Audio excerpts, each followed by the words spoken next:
फौजी की विधवा प्रेग्नेंट बीवी। वासीपुर नाम के शहर में शिवांगी नाम की लड़की रहती थी। शिवांगी की मां गृहिणी और उसके पापा ऑर्डिनेंस फैक्ट्री में मैनेजर थे। शिवांगी बचपन से ही बहुत शांत स्वभाव की थी, लेकिन बाहर से वो जितनी शांत थी, अंदर से वो उतनी ही मजबूत थी। शिवांगी के 20-19 साल के होते ही उसके माँ बाप उसके लिए लड़का देखने लगे।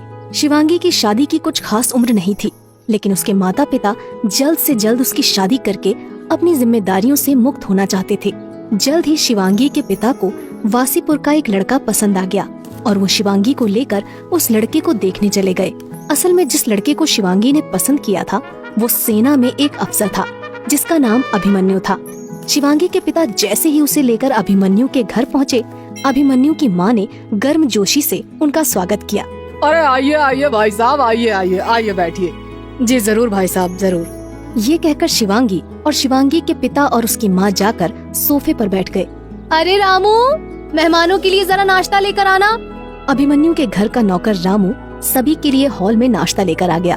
अभिमन्यु की माँ ने सभी को नाश्ता दिया और फिर शिवांगी को देखने लगी। भाई साहब, आपकी बेटी तो बिल्कुल परी की तरह सुंदर है। बेटा शिवांगी, तुम्हें क्या पसंद है? जी मुझे बैडमिंटन खेलना और खाना बनाना और किताबें पढ़ना बहुत पसंद है। अरे वाह, तुम्हें तो किताबों के साथ खेल कूद भी पसंद है। मेरा अभिमन्यु भी बिल्कुल तुम्हारी तरह है, तुम्हारी तरह शांत और खेल कूद और किताबों में भी उसकी बहुत दिलचस्पी है। ऐसे ही थोड़ी देर तक अभिमन्यु की माँ शिवांगी और उसके माता पिता से बातें करती रही। अरे बातों बातों में मैं तो आपको अभिमन्यु से मिलवाना तो भूल ही गई। आप बहुत अच्छे समय पर घर आए हैं। अभिमन्यु कुछ दिन पहले ही छुट्टी लेकर घर पर आया है। बेटा अभिमन्यु।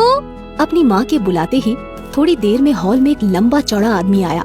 लगभग 6 फुट की लंबाई और चौड़ी छाती वाले जैसे बांके नौजवान को देखकर शिवांगी के माता पिता फूले न समाये। अभिमन्यु भी अपने पिता के साथ सोफे पर आकर बैठ गया। भाई मान गए, आपके बेटे जितना बांका लड़का तो मैंने आज तक नहीं देखा। इतना शांत और तेजवान लड़का तो नसीब वालों को ही मिलता है। लगता है मेरी बेटी बहुत भाग्यशाली है। भाई साहब, हमें तो आपका लड़का बहुत पसंद आया।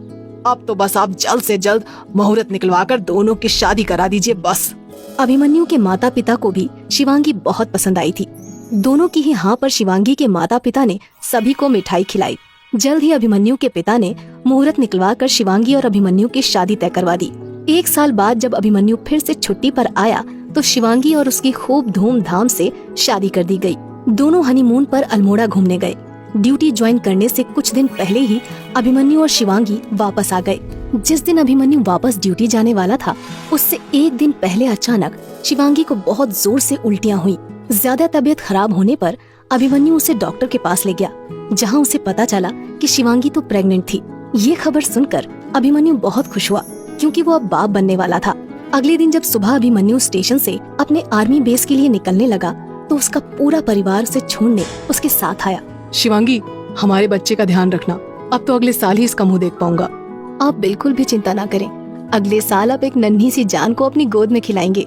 अभिमन्यु शिवांगी को गले लगाकर और अपने माता पिता का आशीर्वाद लेकर अपनी ट्रेन से बेस के लिए रवाना हो गया। धीरे धीरे समय बीतता गया और शिवांगी के बच्चे को अब 4 महीने हो गए थे।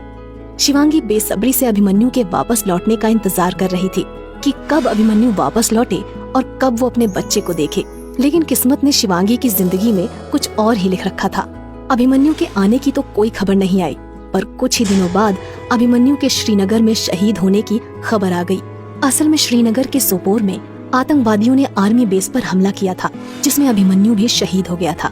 जब ये खबर शिवांगी को पता चली तो वो खड़े खड़े ही बेहोश हो गई। अभिमन्यु के माता पिता का भी रो रो कर बहुत बुरा हाल था। शिवांगी के पेट में अब भी अभिमन्यु का बच्चा था, इसलिए अभिमन्यु के पिता शिवांगी को सीधा अस्पताल ले गए। अभिमन्यु की मौत का सदमा शिवांगी सहन नहीं कर पाती, इसलिए जब अभिमन्यु का पार्थिव शरीर वासीपुर आया तो शिवांगी को अस्पताल में ही रखा गया। लेकिन पता नहीं कहां से शिवांगी को पता चल गया कि अभिमन्यु का शरीर वासीपुर आ चुका है और वो जबरदस्ती करके अभिमन्यु को आग देने आ गई। अभिमन्यु की चिता की राख की शिवांगी ने कसम खाई कि अभिमन्यु राज सिंह का बलिदान बर्बाद नहीं जाएगा और वो भी अब आर्मी ज्वाइन करेगी। लेकिन शिवांगी के पेट में अब भी 4 महीने का बच्चा था। अभिमन्यु के माता पिता ने शिवांगी को इस हालत में ऐसी कसम खाने से मना किया, लेकिन शिवांगी की जिद देखकर उन्होंने उसका साथ देना सही समझा। 9 महीने तक पेट में बच्चे को रखने के बावजूद शिवांगी ने आर्मी ज्वाइन करके अपनी तैयारी जारी रखी और साथ ही साथ अपने और अपने बच्चे का भी ध्यान रखा। अभिमन्यु के शहीद होने के 5 महीने बाद शिवांगी ने एक लड़के को जन्म दिया।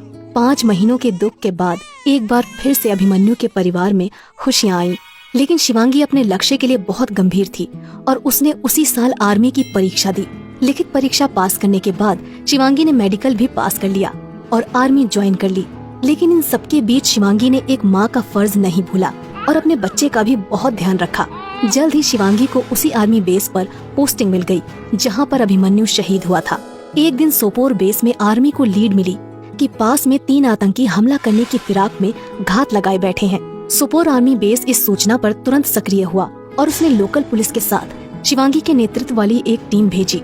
शिवांगी ने अपनी टीम और लोकल पुलिस के साथ पास वाले गांव जहां आतंकी छिपे बैठे थे उसकी घेराबंदी कर ली। लोकल पुलिस ने माइक्रोफोन से आतंकियों को बता दिया कि अगर उन्होंने सरेंडर नहीं किया तो आर्मी को मजबूरन फोर्स का सहारा लेना पड़ेगा। लेकिन आतंकी नहीं माने और उन्होंने अंधाधुंध फायरिंग शुरू कर दी। शिवांगी की टीम ने फायरिंग की दिशा पता करके दक्षिण की ओर से आतंकियों को घेरना शुरू कर दिया। उसके साथ ही साथ लोकल पुलिस ने आतंकियों को उत्तर की ओर से घेरना शुरू कर दिया। अब आतंकियों के जवाब में सेना और पुलिस ने भी फायरिंग शुरू कर दी। लगभग 4 घंटे की चली मुठभेड़ के बाद 2 आतंकियों को सेना ने मौत के घाट उतार दिया, लेकिन तीसरा आतंकी अब भी गायब था। शिवांगी ने अपनी टीम को फैलकर उस तीसरे आतंकी को ढूंढने को कहा। शिवांगी जब तलाशी करते हुए जब जंगल में पहुंची तो अचानक पीछे उस तीसरे आतंकी ने उस पर हमला कर दिया। शिवांगी ने मुड़कर देखा तो उसने पाया कि वो उन्हीं में से एक था जिन्होंने अभिमन्यु के बेस पर हमला किया था। शिवांगी ने उसी वक्त फैसला कर लिया कि उसे किसी भी हाल में छोड़ना नहीं है। शिवांगी ने अपनी सर्विस वाली चाकू निकाली और उस आतंकी से हाथों से ही लड़ाई करने लगी। कुछ ही देर में उस ट्रेंड आतंकी को शिवांगी ने बुरी तरह से घायल कर दिया। तब तक वहाँ शिवांगी की टीम भी आ गई और उन्होंने उस आतंकी को बंदी बना लिया। शिवांगी के कलेजे को आज इतनी ठंडक मिली थी जिसे वो शब्दों में बयां नहीं कर सकती थी। आज उसने अपने पति की मौत और उन सभी शहीदों का बदला लिया था। शिवांगी ने 10 साल तक सेना में अपनी सेवा दी और उसके बाद रिटायरमेंट लेकर बैंक में नौकरी करने लगी। शिवांगी के बेटे शिव ने भी बड़े होकर आर्मी ज्वाइन की और देश सेवा में लग गया। किसने सोचा था कि एक औरत जिसके पेट में 4 महीने का बच्चा है, उसके अंदर अपने पति की शहादत का बदला लेने की ऐसी आग उठेगी कि वो एक दिन आर्मी अफसर बनकर आतंकियों से लोहा लेगी।